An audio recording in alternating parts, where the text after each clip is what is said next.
días, me voy al teléfono. Es un gusto poder conversar después de mucho tiempo con Néstor Esclausero, es director periodístico de los canales del Grupo Perfil. Néstor, un placer tenerte para todo Santiago del Estero. Buen día, ¿cómo estás?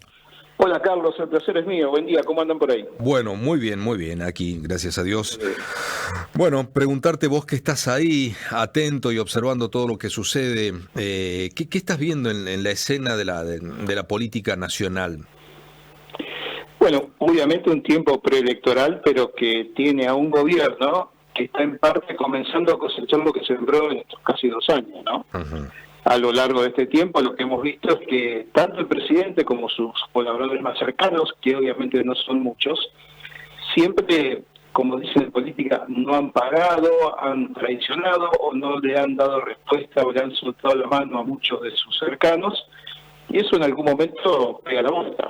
Y me parece que lo primero que estamos viendo es esto, porque este escándalo de las supuestas coimas con los audios de Español viene del corazón de Milei, es decir, del círculo más íntimo del presidente, porque Español lo era, está dentro del grupo de gente que lo asesoró y que estuvo cerca de él desde antes de comenzar toda la idea de poder ser presidente.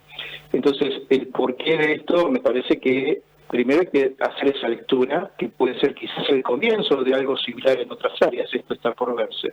Uh-huh.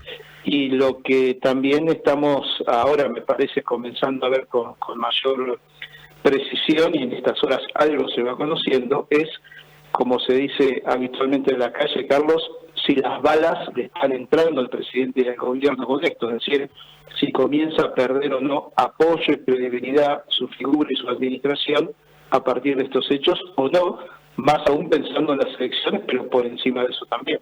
Claro. Claro.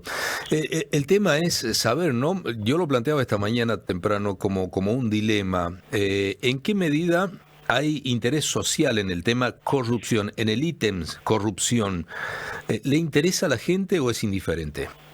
Bueno, la corrupción en Argentina, hay que decirlo así, Carlos, lamentablemente no, porque si no, no hubiese ganado Menem, para ir un poco más atrás. En el 95, cuando se comenzaban a saber hechos que podrían haberse gestado en aquella época de Carlos Menem, ganó el voto licuadora, se decía, porque eran los primeros planes que se usaban para comprar cuestiones en cuotas, y se miraba para otro lado porque el bolsillo estaba mejor. Y si lo vemos en la época del kirchnerismo, tanto con Néstor como con Cristina, también hubo hechos impactantes y en momentos electorales y la gente miró para otro lado. Acá me parece que estamos ante ese dilema. Por un lado, ver cómo ese bolsillo se encuentra hoy para ver si hechos de estas características pueden impulsar la balanza para un lado o para el otro. Y por el otro, también hay que decirlo, Carlos, me parece que estamos con una sociedad distinta. No sé si mejor o peor, pero indudablemente distinta. Y acá te doy un punto de vista mío en torno al porqué del fenómeno Milei en este tiempo y lo que puede seguir. Milei es fiel reflejo de la sociedad que tenemos en este tiempo en nuestro país. O sea, una sociedad que tiene los tonos que él muestra, no es al revés, no es que la gente sigue a Milei por eso o le votó a Milei por eso, sino que es al contrario.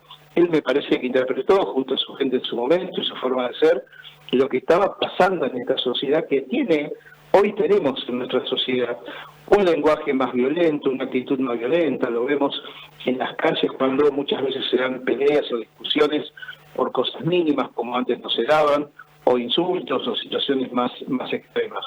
Y bueno, esa nueva sociedad o esa sociedad distinta, no sé cómo va a tomar, sobre todo en esto que ha hecho para Milei una bandera importante, que es romper con la casta, con la corrupción y con los privilegios. Entonces, esa sociedad que ahora ve quien propuso eso finalmente no iría por ese camino y el bolsillo no da respuesta, bueno, en pocos días vamos a tener un primer testeo que será en la provincia de Buenos Aires y después a nivel nacional. Claro.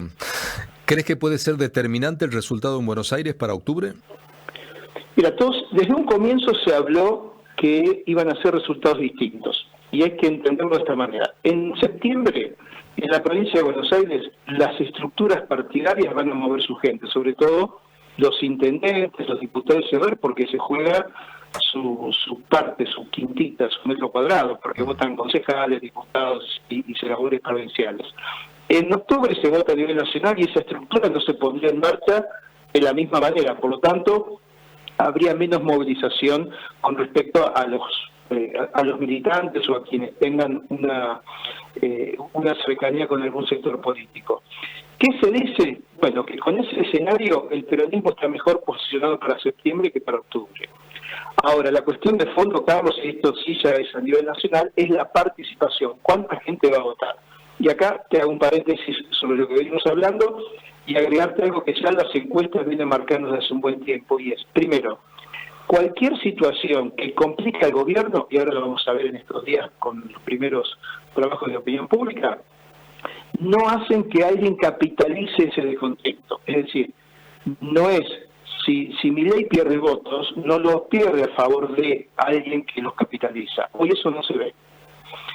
Segundo, si eso es así, ¿qué va a ocurrir con esa gente? ¿Cómo va a castigar a esa gente al gobierno o cómo va a castigar al sistema? No yendo a votar. Si eso se da en esa lógica y se habla de un 50 o un 60% del electorado participando en la elección, lo que vamos a ver es que aquellos que tengan capacidad de movilización de sus estructuras partidarias van a lograr una mayor performance en la elección.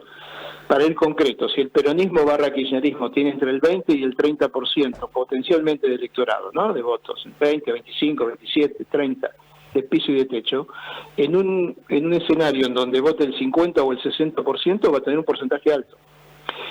Pero a esa realidad, si esto se da de esta forma, es decir, que la gente castigaría al gobierno no yendo a votar, no lo castigaría yendo a votar a otro candidato, ¿se entiende esto? Uh-huh. Y lo segundo es, si esto es así, vamos a verlo, en pocos días tendremos un primer termómetro, si esto es así, la pregunta, Carlos, es ¿cómo queda el gobierno para seguir con sus 2 últimos años de gobierno?